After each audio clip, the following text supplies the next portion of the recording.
नमस्कार दोस्तों, मैं हूं एस्ट्रोलॉजर मीनाक्षी और आज के इस वीडियो में बहुत बहुत स्वागत है आप सभी वृषभ राशि वाले जातकों का, यानी कि टॉरस ज़ोडिएक का। दोस्तों, वर्ष के अंतिम 2 महीने नवंबर और दिसंबर बहुत बड़े बड़े बदलाव के साथ आगे बढ़ेंगे। जैसे कि आपके भाग्य भाव के स्वामी शनि देव, जो कि अभी तक वक्री चल रहे थे, वक्र अवस्था में थे, वो मार्गी हो जाएंगे 28 नवंबर को। और बृहस्पति देव, जो कि उच्च के होकर आपके तीसरे भाव में विराजमान है, वो वक्री हो जाएंगे 11 नवंबर को। 2 बड़े ग्रह, दोनों ग्रहों के चाल में बहुत बड़ा बदलाव। इसके साथ ही राहु जो कि मृत अवस्था में थे, राशि परिवर्तन तो उन्होंने मई में ही कर लिया था, लेकिन डिग्री वाइज बहुत कम थे। अब वो सतविशा नक्षत्र में युवा अवस्था में रहेंगे। युवा अवस्था में राहु बहुत प्रबल, बहुत स्ट्रांग हो जाते हैं। राहु आपके चार्ट में आपके 10वें भाव में बैठे हुए हैं, यानी कि कुंभ राशि में सतविशा नक्षत्र में बैठे हुए हैं राहु। यानी राहु आपके 10वें भाव में प्रबल स्थिति में रहेंगे। शनि 28 नवंबर से आपके 11वें भाव में बहुत ही अच्छी स्थिति में रहेंगे। शनि 11वें भाव में बहुत अच्छे माने जाते हैं दोस्तों, लेकिन क्योंकि अभी तक वो वक्र अवस्था में थे तो आपको वो फल नहीं दे पा रहे थे जो वो दे सकते हैं 11वें भाव में। इसके अलावा शुक्र, जो कि आपकी राशि के स्वामी हैं, उनकी स्थिति बहुत अच्छी हो जाएगी 26 नवंबर से। 26 नवंबर को शुक्र देव आपके 7वें भाव में प्रवेश कर जाएंगे, यानी आपके पहले भाव के स्वामी आपके 7वें भाव में रहेंगे। ये स्थिति भी बहुत मजबूत रहेगी शुक्र की और बहुत अच्छे फल देगी आप लोगों को। सेहत के लिहाज से ये 2 महीने बहुत अच्छे रहेंगे। आपके सेहत से जुड़ी समस्याएं जो है वो खत्म होंगी, रिकवरी आपकी जल्दी होगी। अगर किसी तरह की बीमारी से आप जूझ रहे हैं तो रिकवरी अब आपकी जल्द होगी, रैपिड रिकवरी हो सकती है आपकी। लेकिन क्योंकि शुक्र 26 नवंबर से मंगल के साथ रहेंगे और सूर्य के भी साथ रहेंगे, तो आप जल्दबाजी में फैसले ना लें। शुक्र बहुत सौम्य प्लैनेट है और जब वो मंगल और सूर्य जैसे एग्रेसिव प्लैनेट के साथ रहेंगे तो आप जल्दबाजी में फैसले लेते हैं, एग्रेशन बढ़ जाता है आप में। किसी भी काम का रिजल्ट आप तुरंत चाहते हैं, जल्द चाहते हैं। इस परिस्थिति में आप कभी कभी गलत फैसले भी ले लेते हैं, तो उससे आपको बचना है। लेकिन सेहत आपकी अच्छी रहेगी, फिजिकल हेल्थ अच्छी रहेगी, मेंटल हेल्थ में भी काफी सुधार आएगा। डिप्रेशन, एंजाइटी, इन सब चीजों से राहत मिलेगी क्योंकि शुक्र बहुत अच्छी स्थिति में रहेंगे। अब बात करें दोस्तों सूर्य की। सूर्य आपके 7वें भाव में रहेंगे, 4थे भाव के स्वामी हैं। यहां पर बहुत मजबूत स्थिति बन रही है प्रॉपर्टी में निवेश करने की। 4था भाव प्रॉपर्टी का होता है, वाहन का होता है। और 4th हाउस के लॉर्ड, यानी कि आपके 4थे भाव के स्वामी सूर्य देव 7th हाउस में रहेंगे, मंगल के साथ रहेंगे, जो कि स्वग्रही होकर आपके 7वें भाव में पहले से ही बैठे हुए हैं। ये स्थिति कहीं ना कहीं बताती है कि आप प्रॉपर्टी खरीदना चाह रहे हैं, प्रॉपर्टी खरीदने की प्लानिंग कर रहे हैं। मकान या फिर लैंड, इस तरह की प्रॉपर्टी आप खरीदना चाह रहे हैं, फ्लैट वगैरह लेना चाह रहे हैं, इसकी प्लानिंग आप स्टार्ट कर देंगे। हालांकि प्रॉपर्टी खरीदने के योग आपके 2026 में बनेंगे, लेकिन तैयारी आप शुरू कर देंगे, प्रॉपर्टी देखना शुरू कर देंगे, प्लानिंग आप कर लेंगे। प्रॉपर्टी खरीदने की प्लानिंग आपकी चल रही होगी और हो सकता है कि 2026 में शुरुआती महीने में ही आप अपने लिए एक नया घर या नई प्रॉपर्टी खरीद लें। प्रॉपर्टी खरीदने के प्रबल योग बन रहे हैं आपके। माता की सेहत में सुधार होगी, पारिवारिक माहौल आपका अच्छा रहेगा। आपके घर में किसी तरह का कोई आयोजन हो सकता है, उसमें आपके कुटुंब के यानी खानदान के बहुत सारे लोग शामिल हो सकते हैं। इस तरह की भी परिस्थिति बन सकती है। सूर्य की स्थिति बहुत अच्छी है, मंगल के साथ रहेंगे सूर्य, तो आपकी प्रतिष्ठा बढ़ेगी समाज में। समाज में लोग आपको सम्मान की दृष्टि से देखेंगे, आपका सम्मान, आपका कद जो है वो समाज में बढ़ेगा, क्योंकि सूर्य 7वें भाव में। 7वां भाव वो भाव होता है जो ये दिखाता है कि समाज आपको कैसे देखता है, समाज में आपकी प्रतिष्ठा कैसी रहती है। और सूर्य जब 7वें भाव में रहेंगे, सूर्य राजा है, जब आपके 7वें भाव में रहेंगे तो कहीं ना कहीं आपकी प्रतिष्ठा जो है वो कई गुना बढ़ जाएगी। विवाह तय होने के योग बनेंगे क्योंकि मंगल आपके 7वें भाव के स्वामी हैं और आपके 7वें भाव में ही बैठे हुए हैं और शुक्र भी उनके साथ बैठे हुए हैं। तो 26 नवंबर के बाद आपका विवाह तय हो सकता है, विवाह के प्रस्ताव आ सकते हैं, वैवाहिक संबंध में बन सकते हैं आप। तो विवाह तय होने की संभावना बढ़ जाएगी क्योंकि मंगल और शुक्र की युति रहेगी, तो प्रेम विवाह भी हो सकता है, लव मैरिज की भी गुंजाइश बढ़ जाती है यहाँ पर, क्योंकि मंगल और शुक्र कहीं ना कहीं पुरुष और स्त्री को दिखाते हैं, तो लव मैरिज होने की संभावना कई गुना बढ़ जाती है। प्रेमी जोड़ों के लिए बहुत अच्छा समय। अब क्योंकि शुक्र आपके पहले भाव के स्वामी है, आपके 7वें भाव में रहेंगे, और आपके 7वें भाव के स्वामी आपके 7वें भाव में पहले से ही बैठे हुए हैं, यानी पति पत्नी के बीच, आपके और आपके स्पाउस के बीच में इमोशनल और मटेरियलिस्टिक दोनों डिपेंडेंसी बढ़ जाएगी। आप दोनों का कार्य एक दूसरे के बिना नहीं चल पाएगा। आप दोनों इमोशनली, मटेरियलिस्टिकली, फाइनेंशियली एक दूसरे पर डिपेंडेंट रहेंगे, एक दूसरे को साथ लेकर चलेंगे, और ये स्थिति बहुत अच्छी है आपके गृहस्थ जीवन के लिए। आपके और आपके स्पाउस के बीच में इमोशनल बैलेंस बनेगा, और आपकी गृहस्थी जो है वो कहीं ना कहीं स्टेबल होगी।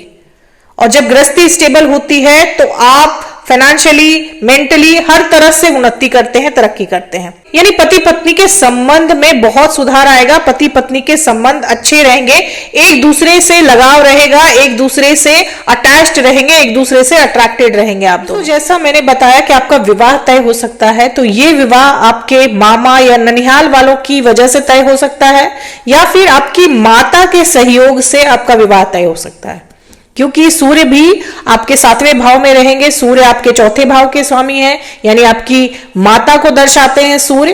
कहीं ना कहीं माता की वजह से, मामा की वजह से या ननिहाल वालों की वजह से आपका विवाह तय हो सकता है, उनका सहयोग रह सकता है आपके विवाह में। दोस्तों, शनि आपके भाग्य भाव के स्वामी हैं और आपके 11वें भाव में वक्री चल रहे थे।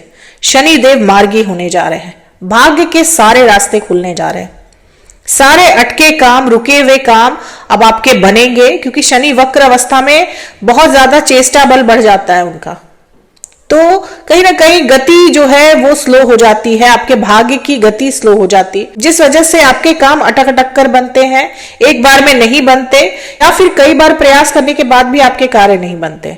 लेकिन शनि मार्गी हो रहे हैं। शनि आपकी राशि में योग कारक, अति योग कारक ग्रह है। शनि की स्थिति पर बहुत कुछ निर्भर करता है आपके जीवन में, और शनि मार्गी होंगे तो आपके भाग्य के रास्ते खुलेंगे, आपके कार्य सिद्ध होना शुरू हो जाएंगे, आपके काम बनना शुरू हो जाएंगे।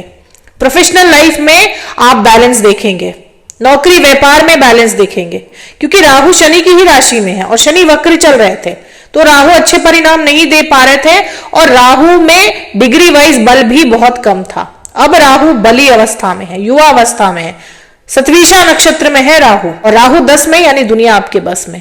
और जब वो अपनी मित्र की राशि, शनि की राशि में हो, तो राहु बहुत अच्छे परिणाम देते हैं। जॉब में, नौकरी में, व्यवसाय में आपको चौतरफा तरक्की देखने को मिल सकती है, खासकर टेक्निकल लाइन में, क्योंकि सतविशा नक्षत्र कहीं ना कहीं टेक्नोलॉजी का है, कंप्यूटर का है, आईटी का है।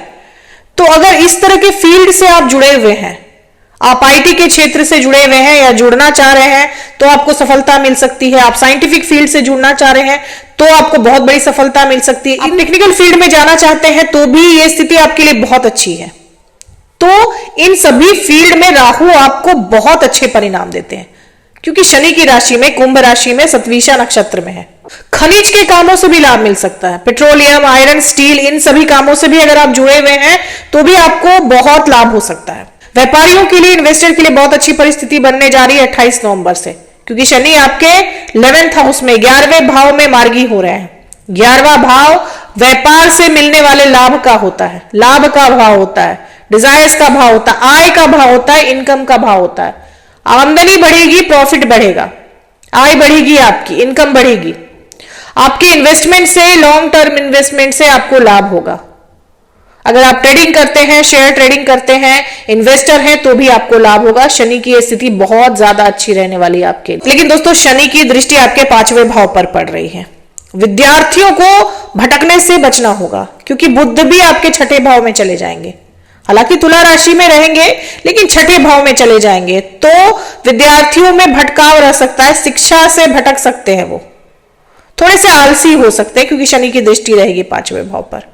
तो आलस से बचना है आपको, विद्यार्थियों को आलस से बचना है। अब दोस्तों, यहां पर एक और महत्वपूर्ण चीज है, गुरु बृहस्पति की स्थिति आपके 3रे भाव में उच्च की बनी हुई है। बृहस्पति उच्च के होकर आपके 3रे भाव में तो बैठे हुए हैं, लेकिन 11 नवंबर से वक्री हो जाएंगे। बृहस्पति जब वक्री होंगे तो उनका चेष्टा बल बढ़ जाएगा, क्योंकि ऐसे भी उच्च के बृहस्पति हैं। तो आपके छोटे भाई बहनों से आप बिल्कुल डिटैच हो सकते हैं। छोटे भाई बहनों से कहीं ना कहीं मेंटली आप डिटैच हो सकते हैं। झगड़ा नहीं करेंगे, लड़ाई नहीं करेंगे, लेकिन निराश रहेंगे, क्योंकि बृहस्पति झगड़ा नहीं करवाते, बृहस्पति कलह नहीं देते, कलेश नहीं देते, लेकिन कहीं ना कहीं मेंटली कट ऑफ हो जाएंगे आप उनसे, क्योंकि तीसरा भाव आपके छोटे भाई बहनों का होता है। पड़ोसियों से भी आप थोड़े से अलग थलग से रह सकते हैं। तीसरा भाव पड़ोसियों का, मित्र का भी होता है। तो कहीं ना कहीं इन सभी रिश्तों से आप थोड़े से कट ऑफ हो जाएंगे, क्योंकि बृहस्पति का चेष्टा बल बढ़ जाएगा, बृहस्पति वक्री हो जाएंगे। अब दोस्तों, क्योंकि बृहस्पति ऐसे भी आपकी राशि में योग कारक ग्रह नहीं होते और तीसरे भाव में बृहस्पति अच्छे फल नहीं देते। बृहस्पति हालांकि उच्च के हैं यहां पर, तो आपको खराब रिजल्ट नहीं देंगे, बुरे परिणाम नहीं देंगे आपको, लेकिन अच्छे परिणाम भी नहीं दे पाएंगे।